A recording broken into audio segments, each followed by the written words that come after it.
การแข่งขันกีฬาเปตางในงานมหกรรมกีฬาแห่งชาติครั้งที่12ที่นครหลวงเวียงจันทน์เป็นเจ้าภาพได้เริ่มดำเนินการแข่งขัน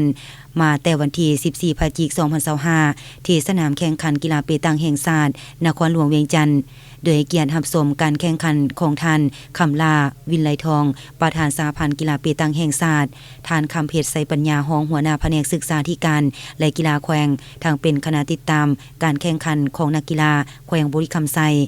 ประธานสหพันธ์กีฬาเปตางแขวงคณะนำของแขวงนักกีฬาพร้อมด้วยกองเชียร์ของแต่ละภาคส่วนเข้าร่วม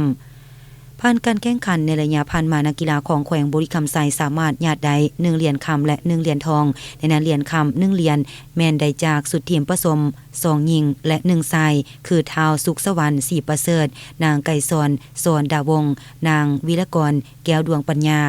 และ1เหรียญทองแม่นได้จากการแข่งขันสุดทีมผสม2ชาย1หญิงคือท้าวเดชสลองคำสิงท้าววิรุณาวรวงศ์และนางน้ำฝนเขียนบัวลม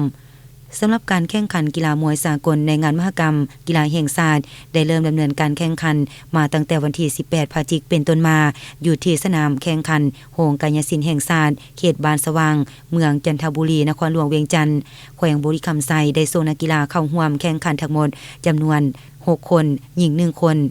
ผลการแข่งขันสามารถญาติได้เหรียญคำ2เหรียญจากท้าวสอนไซ4-5ลำดีในรุ่นน้ำหนัก60กิโล